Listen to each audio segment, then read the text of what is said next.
बना हुआ है जी। ये बहुप्रतीक्षित रहा, मिल गया। हाँ, लेकिन सड़क जो है जी, मलौनी बंधे के जी, लेवल से हाँ, और चंदा घाट पुल तक बना दी जाए, जी, तब आवागमन सुंदर यहाँ। आवागमन हाँ, हो। उतने मलौनी बंधे से नीचे पर भी हमेशा डूब जाएगी और टूट जाएगी। जी, ऐसी परिस्थिति में हम ग्राम के समरावान चौक के वासी हैं, जी, हम शासन से प्रार्थना करते हैं, निवेदन करते हैं कि अविलंब इस पर बाढ़ के तुरंत बाद इसको मलौनी बंधे के लेवल से और चंदा घाट पुल के टॉप।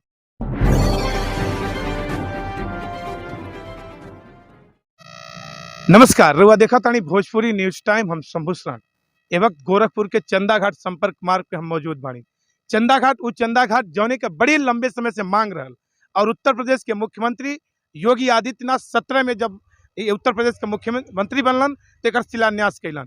लेकिन शिलान्यास बनने के बाद 2022 में ये पर लोग चले लगल, 21 से ही चले लगल।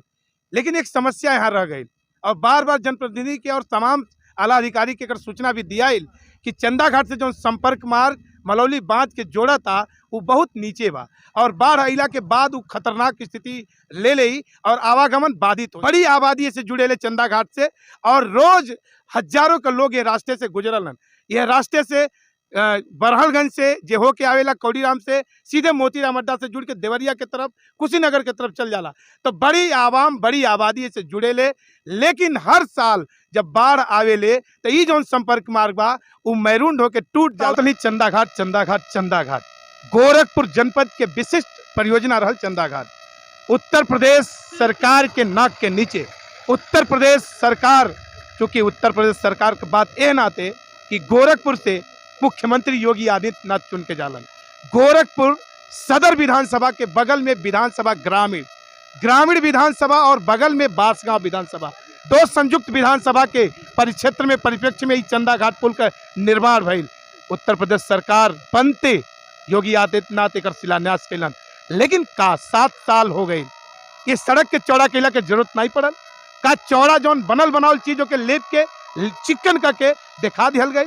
का ये योजना में एक चौड़ीकरण के नाई जरूरत पड़ल। का हजारों लोग रोज आवत आना ए पर एक चौड़ा करके ऊंचा कैला के बनौला के जरूरत नहीं पड़ल। का अधिकारी के बार बार टूटला के बाद संज्ञान में नहीं लेना। का बार बार जब हर साल बाढ़ में नष्ट होला लेपन होला ए पर गिट्टी डालल जाला मिट्टी डालल जाला तो का पर जू नहीं रहेगा प्रशासन के कि एक सुंदर कर दिया जा एमे पुलिया पुल डाल के एक ऊंचा कर दिया जा। बार बार हजारों के जनसंख्या आवागमन बाधित होला, बार बार लोग खतरा से जूझला, बार बार खतरा भी होला। तो का इस शासन प्रशासन के नाक के नीचे चू काहे नहीं रेंगता। एक बार और हम दिखौले भोजपुरी न्यूज टाइम पे कि सड़क का अप्रोच जैसे बनल है वैसे बिखर गया है। भोजपुरी न्यूज टाइम ये चीज के दिखौले रहे लेकिन अधिकारी वह पे भी संज्ञान नहीं लेना। कहला कि बनने के बाद फिर बन जाए। लेकिन आज आगे अप्रोच चंदा घाट पुल के भी दशा देखी, टूट के बिखर गए। पानी जो आप सड़क देखत हैं ये कल बंद हो जाए। जब ये कल बंद हो जाए तो पुल के जरूरत का भइल, पुल बनवाला के जरूरत का रहल, तभी सड़क बंद हो जाए। लोग यहाँ जी कैसे जब नाव के सहारा ले पड़ी।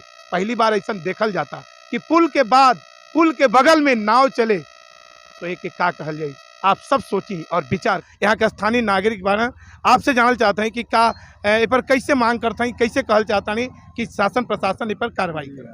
चंदा घाट से पुल जो बना हुआ है ये बहुप्रतीक्षित रहा, मिल गया। हाँ, लेकिन सड़क जो है मलौनी बंधे के लेवल से और चंदा घाट पुल तक बना दी जाए, तब आवागमन। हाँ, उतने मलौनी बंधे से नीचे पर भी हमेशा डूब जाएगी और टूट जाएगी। ऐसी परिस्थिति में हम ग्राम के समरावान चौक के वासी हैं, हम शासन से प्रार्थना करते हैं, निवेदन करते हैं कि अविलंब इस पर बाढ़ के तुरंत बाद इसको मलौनी बंधे के लेवल से और चंदा घाट पुल के टॉप तक लेवल बना दिया जाए ताकि ये आवागमन सुचारू से चलता रहे। चाचा जी कभी और यहाँ के प्रतिनिधि लोग से और लोग से जी जिम्मेदार लोग बा कभी यहाँ के स्थानीय लोग कहलन और मांग कैलन और उन लोगों के नज़र में ये आई। देखिए आप आए, धन्यवाद है, आप लोग आए, धन्यवाद है। इसके पहले मीडिया लोग बहुत कम आते थे, मीडिया नाम की चीज़ें नहीं थी। अब आने लगे आप लोग, हम संजोग है मुलाकात हो गई, हम अपना दर्द कह रहे हैं और हम सब आपसे उम्मीद करते हैं कि आप शासन को अवगत कराएंगे और हमारी मांग पूरी होगी। जी स्थानीय लोग भी बहुत सुंदर तरीके से जो चंदा घाट पुल बनल बहुत अच्छी योजना रहल और बड़ा अच्छा विवाह और पर लोग आवागमन बड़े सुचारू रूप से करता है। लेकिन एक समस्या ही बा कि सड़क थोड़ा नीचे बा और सकरा बा। एक अगर सुदृढ़ कर दिया जा, एक दोहरा कर दिया जा तो शायद बाढ़ से भी बची लोग और इस सड़क पे जो सकरा स्थिति भाव से भी बच जाए। यहाँ तमाम और लोग सामाजिक लोग बना, हम ये लोग से भी अपन एलोन के ओपिनियन का बा। यहाँ से संदीप तिवारी जी चंदा घाट संघर्ष समिति के ये आप अगुआ भी रही, संघर्ष समिति में आप काम भी कैली, आपके संघर्ष से ये चंदा घाट भी सुचारू रूप से उत्तर प्रदेश के मुख्यमंत्री यहाँ के स्थानीय महाराज जी जब बनलन यहाँ मुख्यमंत्री ते दे देना। ये बताइए ये सड़क खातिर आपका संघर्ष करते हैं? देखल जाए सड़क खातिर तो हम जौन बा के अब कुछ दिन पहले यहाँ के जौन स्थानीय विधायक माननीय विपिन सिंह जी हमें के सदन में उठौले मुद्दा के पुल बनने के बाद से देखिए 2 विधानसभा है, बांसगांव विधानसभा है, शहर ग्रामीण है। संयोग है कि शहर से रविकिशन शुक्ला जी बहुत ही नामी गिरामी सांसद हमें उनके यहाँ मांग पत्र दिहल बा कि जो संपर्क मार्ग है कसिहार से अरूज गांव से मानिक चक अब आगे का रोड दोहरीकरण में बना दिया गई बा। तो आगे से ही निवेदन उनसे रखल गया है कि ये मार्ग के जौन बा कहा कि राप्ती मैया का धारा आके चंदा घाट में टकराता, अब बेला बात पर बहुत ज्यादा दबाव बा। तेकरी बाद जो संपर्क मार्ग है ये जौन सेवरा मानी चौगुज गाँव होते हुए कोई मोहनापुर ब्यासी सीधे गोरखपुर के जोड़ाला, तो एक उच्चीकरण दोहरीकरण और उच्चीकरण के लिए मांग के करे अंदर विधिवत पुलिया डाल के और बढ़िया पुलिया डाल के जब एक ऊंचा कर जाए, डबल लेन में बनाओ जाए, तब भी संपर्क रोड सही हुई। कहे से कि ये सीधे वाराणसी और गोरखपुर के जोड़ता है, हर महाराजगंज कुशीनगर कसिया पड़ौना बहुत ही मतलब ये रोड चलाता, रातों दिन लोग ये धार्मिक स्थल है, तरकुलहा माता बुढ़िया माता स्थान है, तो ये बहुत ही धार्मिक स्थल बा। और माननीय जितना लोग प्रतिनिधि लोग माना सबसे निवेदन हम रखने की एक उच्चीकरण कराओ जाए। ये बाढ़ के स्थिति अले के बाद अब संपर्क मार्ग जैसे टूट जाए फिर समस्या बहुत विकट समस्या देखिए खतरा की दावत देता है रोड। कल अगर ऐसे बाढ़ आई और ऐसे बढ़ी पानी तो कल ही रास्ता बंद हो जाएगी, क्या कहना? बंद हो जाएगा, उसके बाद सब लोग ना भी नहीं है, अब सब लोग रुक जाएंगे या तो गोरखपुर की तरफ से आए। आचार्य महोदय है, ये रोज पढ़ाने जाते हैं जगह, वही कहें कि चलिए देख लिया जाए कि रोड टूट रहा है। क्या नाम बा आपका? धर्मेंद्र शुक्ला। धर्मेंद्र शुक्ला। आचार्य जी से जान लेते हैं। आचार्य जी स्वागत बा भोजपुरी न्यूज टाइम पे।